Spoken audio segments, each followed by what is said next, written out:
welcome to the post-game show. That was a lot of fun. We'll give him a few seconds to leave. Great game. So, 5, 4, 3, 2, what happened? I played my first game of 7th. Yep. And I won. Yes. Because I'm playing Eldar. Eldar are very good. I've heard. I was warning him that Eldar are very good, and he saw the power. I also told him, like I mentioned you halfway through the. I told you through the game that with Maelstrom of War missions, I find later on in the game is really what matters. Yeah. Because if one opponent starts to dwindle in their army, the other opponent can really take advantage. Control of all the objectives and stuff and like that. get more cards and get more points essentially. So it kind of snowballs. Yeah, I felt really behind the first few turns. He got up to like 4 or 5 nothing, and I'm like, I'm only drawing 1 card per turn. Yeah. I have not, but then once I got him off of objective 3 there, where we were having the big combats, once I got him off of that, I had control of 4 objectives for the rest of the game, and I got so many cards, and it was just like, oh, 2 free points, 2 more free points, like it was, and then the line breaker mission where I got D3 and rolled a 3. That was good. Big swinging point. I went from 5-3 to 6-5 at that point. My big mistake was I really should have tried to cast Force. I probably wouldn't have been able to get it off anyway, but I should have tried to cast Force that one time with the Avatar. Yeah, the one time you ended up wounding him, it was it was with one guy. Hindsight 2020. But the other thing I think you should have done, when you deep struck, you shot my Storm Guardians. You ended up shooting, like you killed like 8 Storm Guardians. They're not going to hurt you. They're Terminators. You should have totally just killed as many Dire Rangers as you could. Because they're the ones in range. Shooting. You had range on the other Dire Ranger. Oh, you barely. 5 or 6. Yeah. But that's my opinion. Yeah, that would have been good. I really should. I should have cast Force. No, sorry, I failed. The only turn I would have been prepared to kill you, your Avatar, was the turn I failed the initiative, the assault roll. I rolled a 2. That was hilarious. If I killed the Avatar early on in the game, it would have been a different game, I think, because then they would have just kept going. But it's hard, especially when you're only running 3 squads. I think we may have. You'll probably mention this in the comments, guys, but I think we were playing Fortune wrong. Because I'm new to the psychic phase, and I didn't realize I needed 2 successes to get it off. It's okay. So I think you may have negated at least one of those fortunes. Oh, okay. Probably all of them.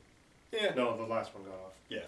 Oh, yeah. The one where my mind exploded and killed half my unit. It was awesome. That was pretty fun. Who was your MVP? My MVP? I'd have to say the Avatar. He didn't die. He killed a lot. He killed... I think almost my He did like 6 wounds on he got a Paladin squad. And a Terminator squad.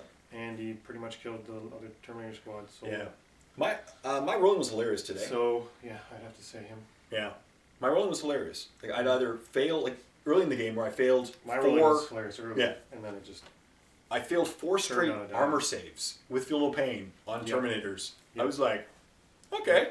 4 straight armor saves and then 4 straight Feel No Pains. And then 2 guys to, like...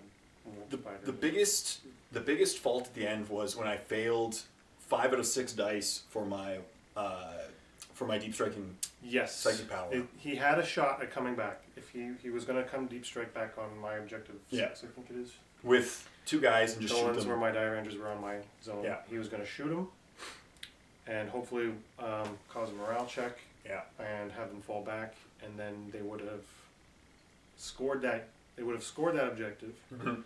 And then if Drago got in on the other unit, killed them, he would have scored that objective with Drago. Yeah.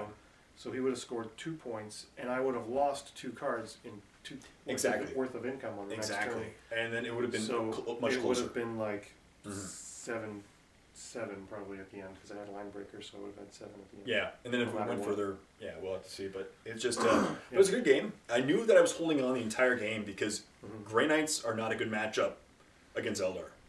Surprisingly, I didn't. Well, I kind of knew that because the type of Grey Knight list you bring is all 2+ armor. But even with 3-up armor, there's no real. You're paying for a lot of. You're paying a lot of points per model. Yeah. And a lucky rend here and there kills a lot of points. So. Yeah. I just wanted to bring. I've always wanted to play a primarily foot Eldar list. It was fun with an Avatar center, and I just wanted to play it. What do you think of the psychic phase? Psychic phase is very interesting. Yeah. Now that I know how to use warp charge properly, like that I need to have 2 successes get off in order to cast something, and paying attention to how much warp charge things cost. Yeah. I screwed that up. Sorry. It's okay. Once I saw that, I'm like, oh, this is a really cool phase because I actually kind of prefer it to the old psychic system where leadership check. Leadership check. And there was a lot of negation that was just on a 4+, it's gone. Yeah. So my 200-point psyker like loses. So it's kind of more of a risk-reward thing now, where you cast your psychic power, and they're like, oh, do I save it? Do I use up all my defense dice now, or do I save it for the fortune he's going to cast? There's always that trade-off, and that baiting your opponent to like, are you sure? Yeah, I cast a couple guides. Like, I didn't really care if the guide went off. I'm just like, I'm going to throw one dice out. And force him to use a couple dice to negate that, so he didn't exactly fortune. I think that worked for the first fortune. You're the first. I played a lot of games of 7th edition, and you are the very first person I've played against that failed, just perilled, rolled a 1, and failed your leadership, blowing up your own head. It was awesome. And half my unit, my brain just exploded, and there was like acidic brain juice all over everybody's face, and it was awesome. It was great. And what do you think of Maelstrom War? Maelstrom of War, I actually really like it. At first I was like, oh god, I'm losing so hard. But like, it's a long term. You have ways to come back, and the only thing I don't like were, and Jay was kind enough to let me redraw, was when you draw cards that have nothing. It's dependent on what your opponent brought, not my choices. So, like, I'm fine if it's like score an objective with a heavy support or something like that. That would be fine, because that would be up to me. I can bring heavy. I can choose to bring heavy supports, so I'll have something to score with. Yeah. But when it's like you have to kill an enemy flyer or you have to kill an enemy building, it's like if they didn't bring them, I cannot get these cards. A lot of it's just low rerolls because it's just it's so unfair to penalize you for that. And then the best part was playing an orc army. Oh, you have to kill something with a psychic power. Wasn't the reroll or manifest a psychic power? The recard was the one that got you D3 points. No, I had that one. I had that one for about half the game. Yeah, that was my third card draw. Yeah, in the end, I just kept trying to survive. I just had to get the line break, the 3-man line breaker at the same time. If I got a couple lucky dice rolls, like if Drago was able to make his, I think he needed 7 or an 8 on his chart. If he got that, it would have been a different story because he would have killed a lot.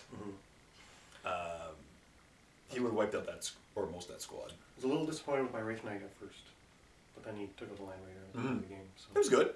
I just rolled and then it's all good. It was a great game. We had so much fun, and it was cool to bring it back into 7th edition. Yeah, that's my first game of 7th edition, and I like it a lot more than I thought I would. You know, and you're. Not for the record, you're not a bandwagon jumper. It's his first. I've played Eldar since 4th. I've always only played Eldar. Exactly. You guys know us. I always play Elves. That's all I do. It's not my fault they're OP right now. No. Blame game Phil Kelly. Shot.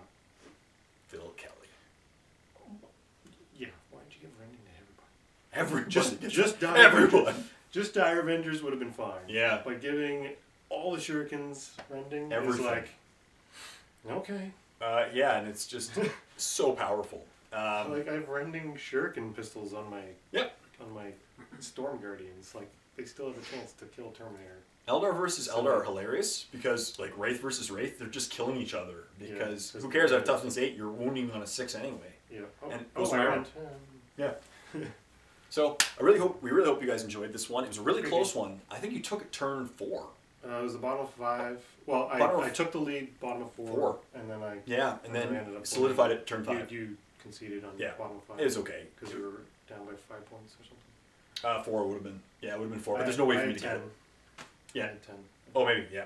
I think you had 5 still. Exactly. So it would have been close. It wouldn't have been possible unless you were able to kill nothing, and then which was very doubtful. Yeah. And then I was able to get my salt in. Yeah, based on the cards drawn, I drew 2 more, and I would have had line breaker, so I would have gone from 7 to 10. On the Exactly. So it would have been good. So it would have been really tough to. Stay tuned for more battle reports. As always, my name is Jay, and I'm once again. I'm Andy. And until next time, this is Jay and. What? Andy. Andy. What?